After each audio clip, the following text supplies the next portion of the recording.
ఓం శ్రీ కాలభైరవాయ నమః. ఓం శ్రీ కాళికామాతాయ నమః. ఓం శ్రీ గురుభ్యో నమః. కాలభైరవ తాంత్రిక యూట్యూబ్ ఛానల్కి స్వాగతం.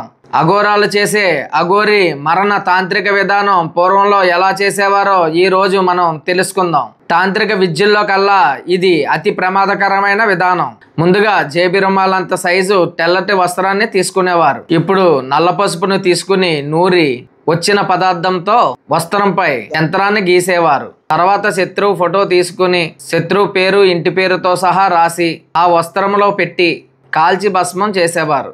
ఆ తర్వాత చనిపోయిన మనిషి యొక్క ఎముకను తెచ్చి ఎండబెట్టి మధ్యలో రంధ్రం చేసి గొట్టంలో తయారు చేసేవారు. ఇప్పుడు ముందుగా తయారు చేసి పెట్టుకున్న భస్మాన్ని ఎముకలో కూర్చోబెట్టి ఎముకపై శత్రువు ఇంటి పేరుతో సహా రాసి శ్మశానంలో పాతిపెట్టేవారు.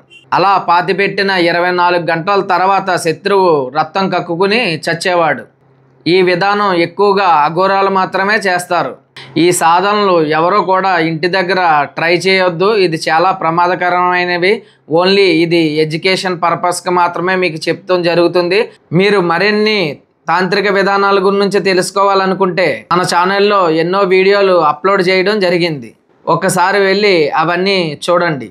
ఇకపై మరెన్నో వీడియోలు అప్లోడ్ చేయడం కూడా జరుగుతుంది. అవన్నీ మీరు మిస్ అవ్వకూడదు అనుకుంటే మన కాలభైరవ తాంత్రిక యూట్యూబ్ ఛానల్ని సబ్స్క్రైబ్ చేయండి. అలాగే జై కాలభైరవ అని వీడియో కింద కామెంట్ చేసి లైక్ చేసి గంట సింబల్ని నొక్కడం మర్చిపోకండి. వెళ్తూ ఈ వీడియోని నలుగురు బంధుమిత్రులకి షేర్ చేయండి. జై కాలభైరవ.